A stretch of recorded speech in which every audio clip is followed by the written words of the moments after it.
Hello everyone. Today we are going to talk about the poem Pied Beauty by GERARD Manley Hopkins. First of all, this is a sonnet, but not the regular ones. It is not a regular 14-line sonnet, but a 10 and a half line sonnet, and this sonnet is called Cartall sonnet. Cartall sonnet is invented by Hopkins himself. Uh, the Cartall sonnet has 6 lines in the octaves and 4.5 line in the sestet. So in total it is 10.5 line, making a sonnet. Apart from that, it is also written in sprung rhythm. Sprung rhythm is a unconventional, new mode of prosody where a stressed syllable is followed by any number, or a stressed syllable can be followed by any number of unstressed syllables, not like I am but Rocky. Anyway, when we read the poem, we will get these things better.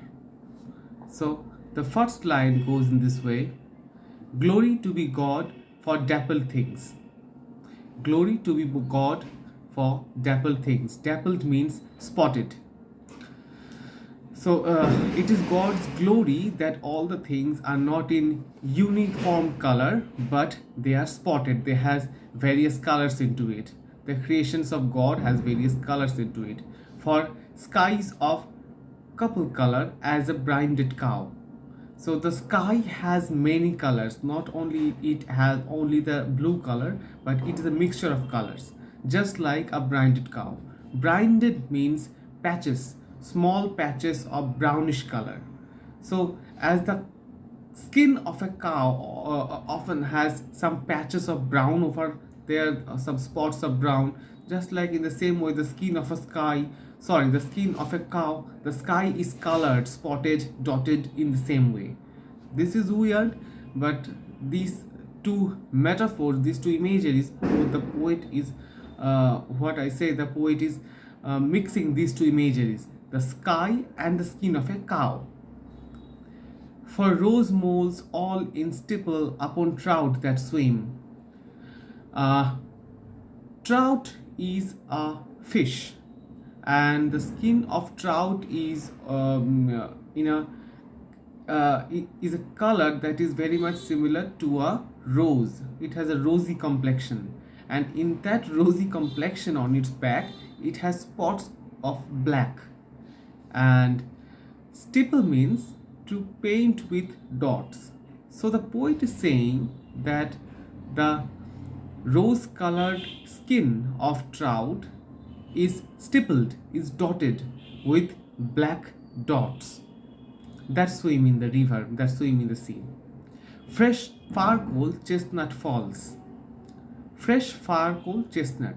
So here the poet gives an imagery of a chestnut. A chestnut is compared to a fire coal. Fire coal means a coal that is burning. Now remember, a coal that burns from the inside, not from the outside. A coal may apparently from the outside may look that it has been burnt out, but if you cut the coal from the middle and make it two halves, then you can see that there is still fire burning in the middle. Don't do that thing anyway. So this is compared. So fire coal is compared to a chestnut. A chestnut is also covered in a hard covering shell outside, and to eat a chestnut you have to remove the covering, and then the soft chestnut will come from the inside. And this is similar from a burning fire coal that is hard or dark on the outside, but if you go in the middle it is still burning. Anyway, so these fresh fire coal like burning chestnuts are falling on the ground, and they have the brownish color, very dark on the outside, and the inside they are brown. Finches wings. Finch is a bird, and finches wings are usually multicolored. Landscape plotted and pieced.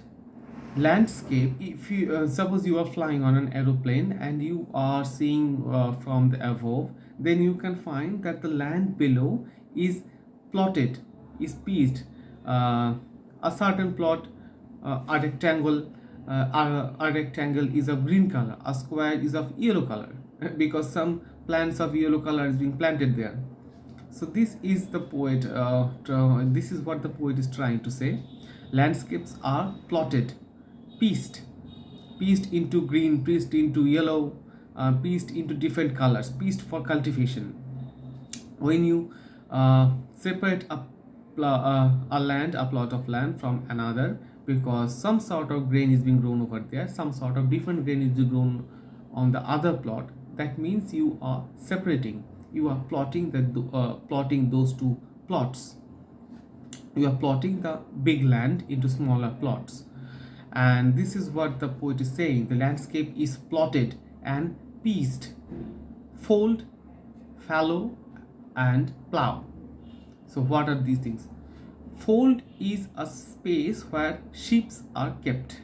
Not only sheep, any cattle can be kept in a fold. Fallow is a land which is ploughed but unseeded. Seeds are not sown over there. It is only ploughed.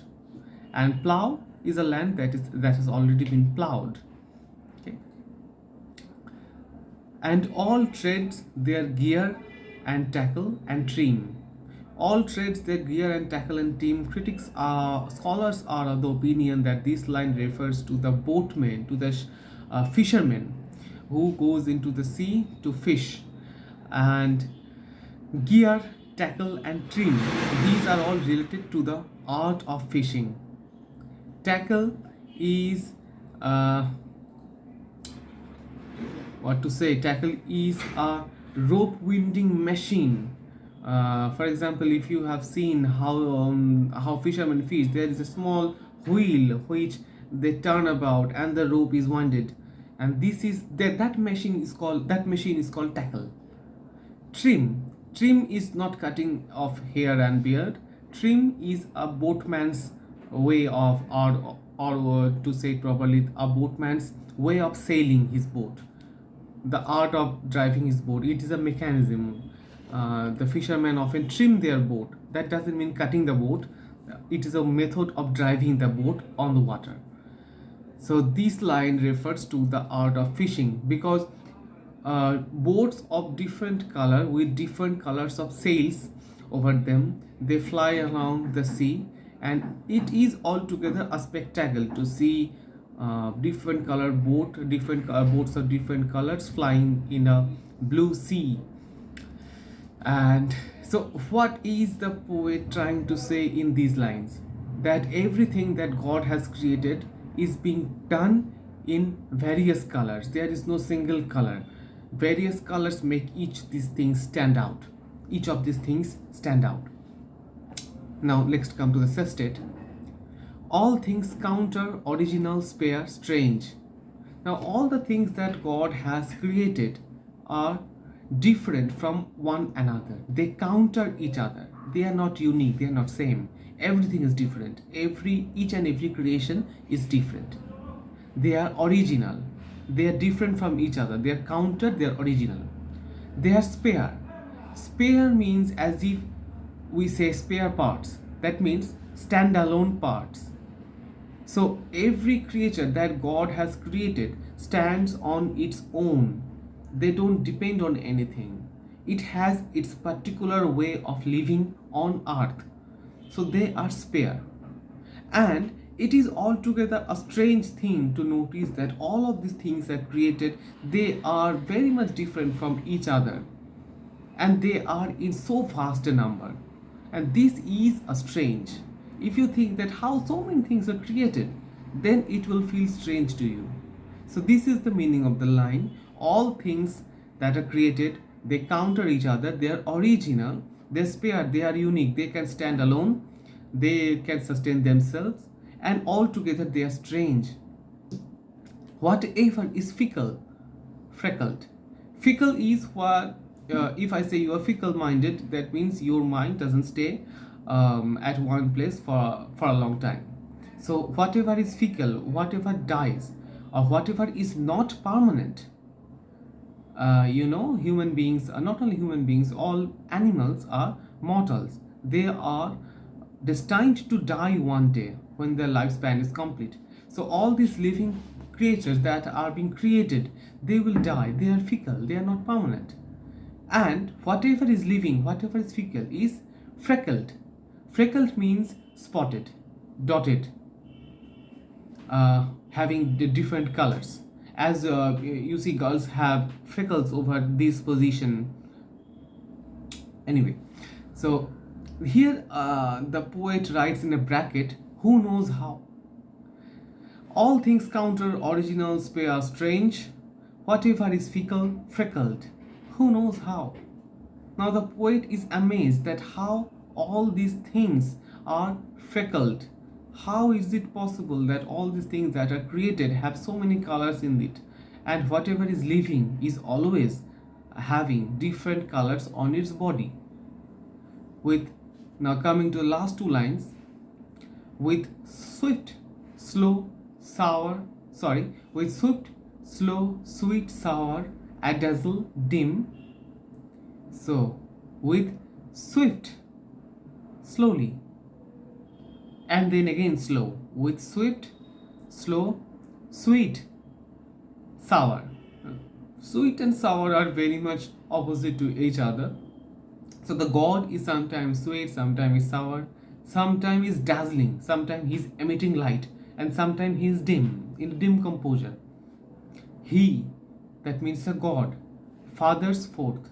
So the God in a hard, the God in a hard state, the God in a soft state, the God in a slow motion, the God in a dazzling and in a dim state, fathers, parents, or creates forth all these things in the world, and whose beauty is past change.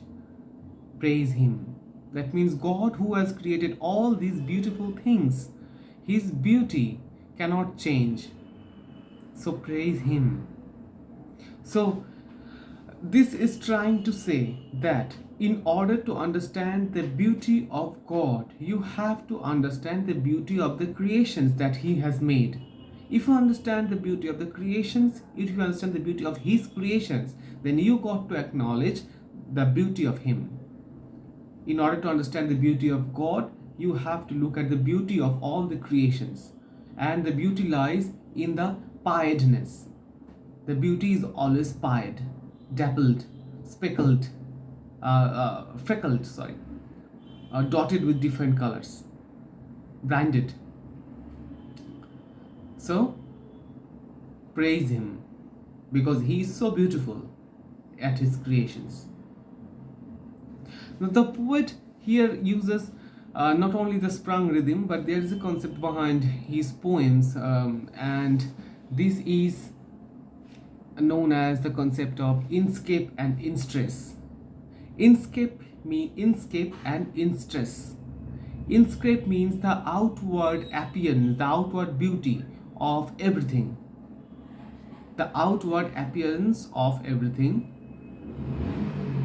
Instress is how you perceive the beauty inside. Now the art or the work of the poet is to describe the inscape in such a way that the beauty is that the description, that the beauty is hammered into you, that the beauty goes inside you. The instress is then possible. The art of poetry makes you imbibe the beauty, and when you imbibe the beauty, you do the instress. And when you imbibe the beauty, when you realize the beauty from your inside, from your heart, then you realize God. Doing a successful instress is realizing God. Now this is a beautiful poem, a cartel sonnet having 10.5 lines and written in sprung rhythm. That means unconventional, not any format, not any formatted prosody, any sequence altogether. And then it carries the concept of inscape and instress. And this poem, this sonnet altogether, this sonnet has the motto of praising God, praising God's beauty. So this can be called a devotional or religious poem. Thank you.